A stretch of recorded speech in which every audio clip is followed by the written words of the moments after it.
the danger within.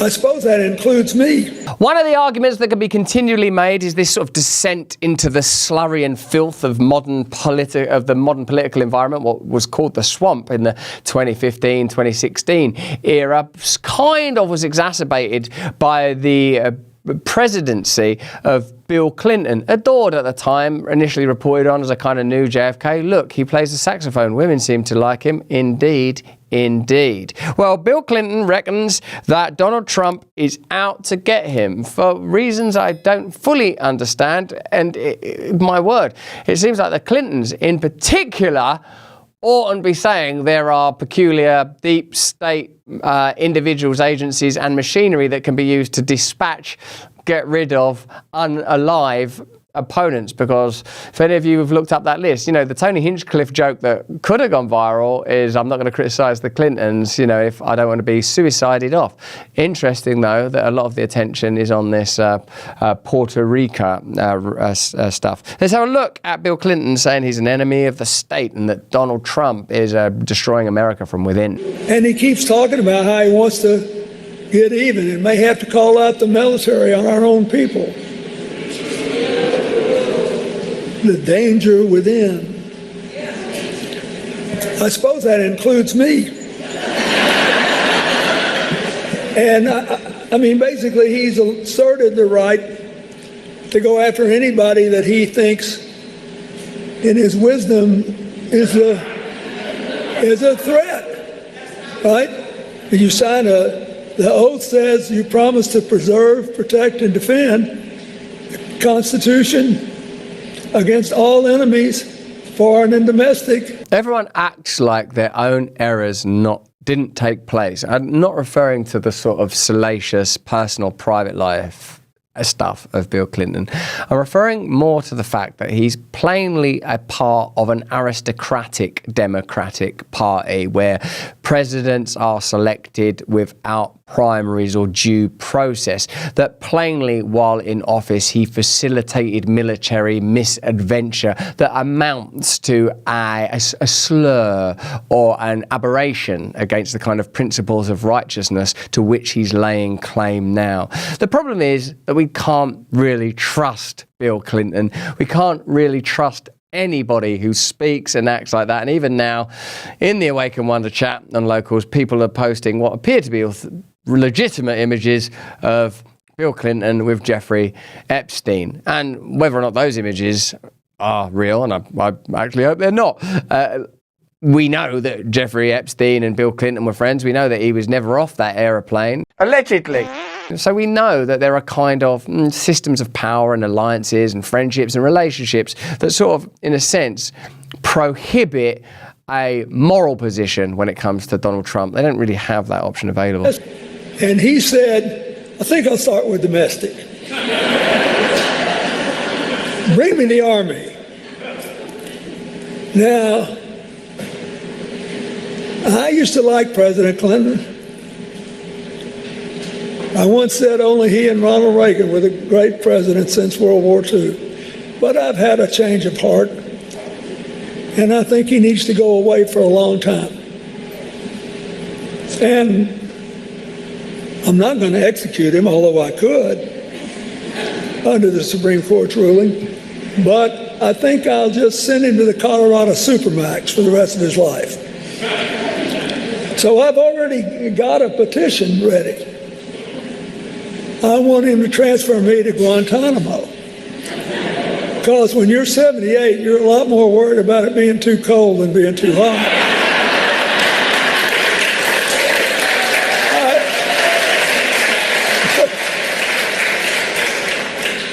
We're laughing about this, but let me tell you something.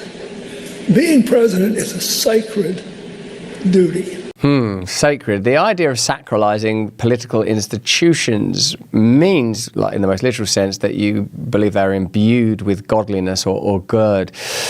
by God, certainly they are sublime and divine. Remember the attack on the Capitol, or the protests, or the insurrections, or whatever you want to call that day, January 6th. Maybe that's the reason it's given that synecdoche, is because it's difficult to define and clearly partisan to attempt to.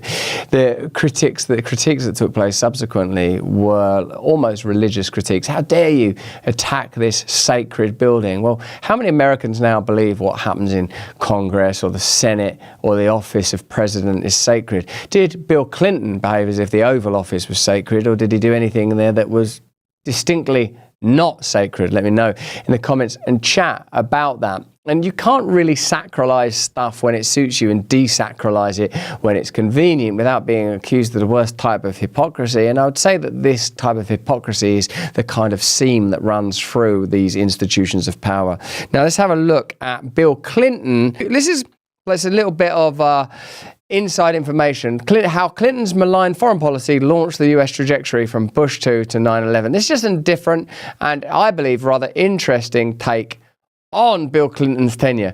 Cultivating an image as a former anti-Vietnam War activist to win over the aging hippie set, in his early years as president, Clinton bombed 6 countries and by the end of his first term had committed US troops to 25 separate military operations compared to 17 in Ronald Reagan's 2 terms. Clinton further expanded America's covert empire of overseas surveillance outposts and spying and increased the budget for intelligence spending and the National Endowment of Democracy.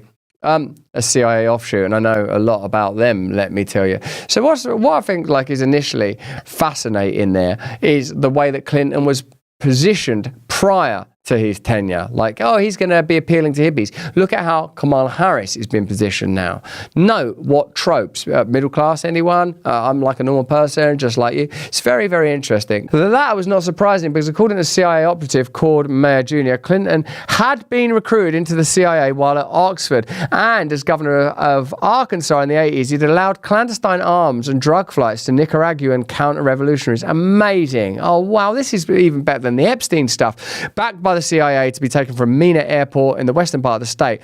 Rather than being a time of tranquility when the US failed to pay attention to the gathering storms of terrorism, as NYT columnist David Brooks frames it, the Clinton presidency saw rising tensions among the US, China and Russia because of Clinton's malign foreign policies and US complicity in terrorist acts. Now, note how we're invited to look away from reality and look towards the illusion. Look at how the entire Democrat Party campaign is built on sort of a personality that Kamala Harris, I'm afraid to say, doesn't really have, of sort of affability and accessibility and just being another middle-class person.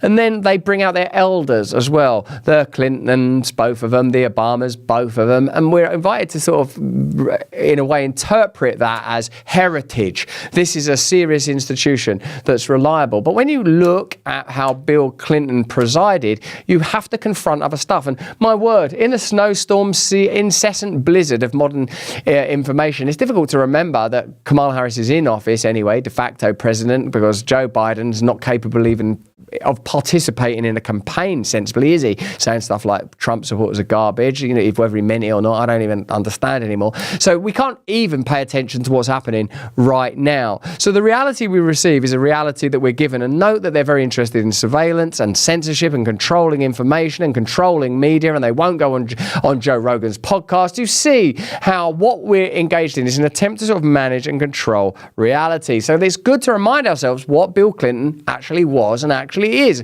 a president and therefore an affiliate of globalist institutions of war and control.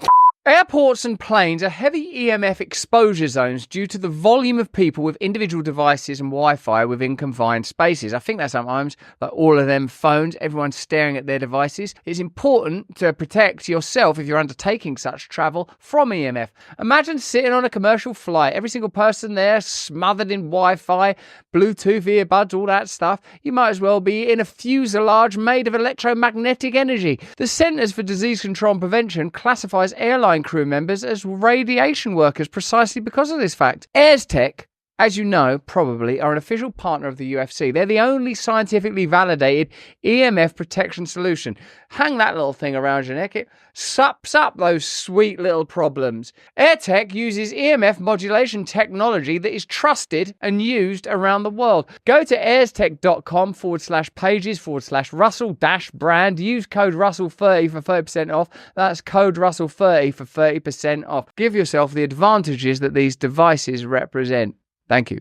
In so many ways, Clinton's presidency set the groundwork for the disasters that were to follow under Bush II, Obama, Trump, and Biden. It was Clinton building off of Reagan who first waged a war on terror ridden with double standards, one that adopted terror tactics, including extraordinary rendition, bombing, and the use of drones. It was Clinton who cried wolf about human rights abuses and the need to protect beleaguered peoples from genocide to justify military intervention in a post-Cold War age.